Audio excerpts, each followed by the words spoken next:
বন্যার খবর জানাতে ফেনীর জেলা প্রশাসকের কার্যালয় থেকে সরাসরি যুক্ত হচ্ছেন সিনিয়র করেসপন্ডেন্ট নিয়ামুল আজিজ সাদেক। সাদেক, ফেনীর আজকের চিত্র কেমন দেখছেন আর উদ্ধার অভিযানে কি তথ্য আছে আপনার কাছে?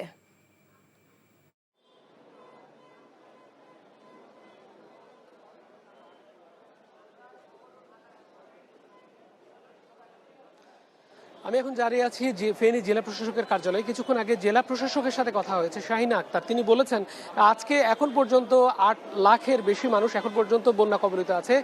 যে উপজেলাগুলো রয়েছে পরশুরাম, ছাগলনাইয়া, সোনাগাজী এবং বিশেষ করে এই পরশুরাম এবং সোনাগাজী এবং ছাগলনাইয়াতে খুব বেশি এখন পর্যন্ত উদ্ধার তৎপরতা তেমনভাবে কার্যকর করা যায়নি। আমরা যেটি অন্যভাবে জেনেছি, স্বেচ্ছাসেবকরা কিন্তু এসছেন, স্বেচ্ছাসেবকরা মহিপালে আসছেন, এসে তারা কিন্তু তাদের মতো করে কার্যক্রম পরিচালনা করছেন। যেটি আসলে মিসিং সেটি হচ্ছে যে সবাই সমন্বিতভাবে বা জেলা প্রশাসকের মাধ্যমে একইভাবে গিয়ে কোন অগ্রাধিকার ভিত্তিতে কোন জায়গাগুলোতে ত্রাণ দেওয়া প্রয়োজন, কোন জায়গাগুলোতে পানি প্রয়োজন, কোন জায়গাগুলোতে কী ধরনের পণ্য প্রয়োজন, সেই বিষয়গুলো আসলে হচ্ছে না। কিছুক্ষণ আগে আমরা দেখেছি ঢাকা থেকে মহিউদ্দিন রনি একজন এসেছেন। আসার পরে এখানে কিন্তু রাজনৈতিক কিছু ব্যক্তিবর্গ এসেছিলেন, তাদের সঙ্গে বাকবিতণ্ডা জড়ায় এবং পুরো জায়গাটি কিছুক্ষণের জন্য ত্রাণ বিতরণ কার্যক্রম বন্ধ হয়ে যায়। এখানে বিশেষত আমরা দেখেছি বিশুদ্ধ খাবার পানি যেই সংকট, সেই সংকটের জন্য এখন বিশুদ্ধ খাবারের পানির প্রতি বেশি গুরুত্ব দেওয়া হচ্ছে। আপনাকে যদি দেখাতে পারি যে এই জায়গাগুলোতে পুরো জায়গা জুড়েই কিন্তু বিশুদ্ধ খাবার পানি নিয়ে আসা হয়েছে এবং বন্যা দুর্গত যে এলাকাগুলোতে আছে সেখানে খাবার বিশুদ্ধকরণ ট্যাবলেটের মাধ্যমে চেষ্টা করা হচ্ছে। কিছুক্ষণ আগে আমরা দেখেছি ফায়ার সার্ভিসের বেশ কয়েকটি টিম তারা বোট নিয়ে গেছে।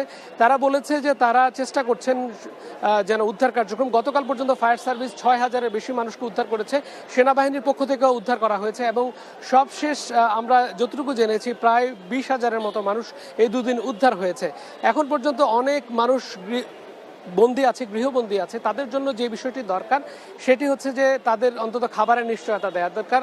রান্না করা খাবার চাইছেন অনেকে এবং যেই জায়গাগুলো আসলে আশ্রয়কেন্দ্র, অস্থায়ী আশ্রয়কেন্দ্র হিসেবে আছে সেই জায়গাগুলো কিন্তু এখন পর্যন্ত ঝুঁকিমুক্ত নয়। এই কারণে যে আশপাশে যে জায়গাগুলো আছে বিশেষ করে শিশুদের জন্য এবং নারীদের জন্য যে বিষয়গুলো প্রয়োজন সেগুলোর আঞ্জাম এখন পর্যন্ত দেয়া যাচ্ছে না। তবে স্বেচ্ছাসেবী যারা ঢাকা থেকে আসছেন, বিভিন্ন জায়গা থেকে, চট্টগ্রাম থেকে আসছেন, তারা কিন্তু বোটের মাধ্যমে আশপাশের জেলাগুলোতে যাচ্ছেন এবং বলা হচ্ছে যে দূরবর্তী জেলাগুলোতে যাওয়া হচ্ছে না, সেটি স্বীকারও করেছেন জেলা প্রশাসক।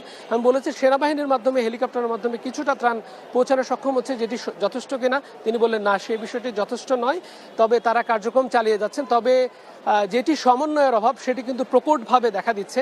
এখানে দলীয় কেউ যদি আসেন সেক্ষেত্রে তারা অন্যদের সাথে কিন্তু সমন্বয় করতে পারছেন না, যেখানে একটা বাধার সম্মুখীন হচ্ছেন, যে কারণে ত্রাণ কার্যক্রম বাধার সম্মুখীন হচ্ছে। একই সঙ্গে এখানে সর্বশেষ একটি বিষয় জানাতে চাই, সেটি হচ্ছে এখানে বেশ কয়েকটি ডেস্ক খোলা হয়েছে যেগুলো পরশুরাম, ছাগলনাইয়া, সোনাগাজী, মহিপাল বিভিন্ন জায়গায় কারা কারা এখন পর্যন্ত খুঁজে পাওয়া যাচ্ছে না, আত্মীয় স্বজনের সাথে খুঁজে পাওয়া যাচ্ছে না, সেই মানুষগুলোর ঠিকানা এখানে দিয়ে দেওয়া হচ্ছে। সেই অনুযায়ী কার্যক্রম পরিচালনা করা হবে বলে আমাদেরকে জানিয়েছেন শাহিনা আক্তার।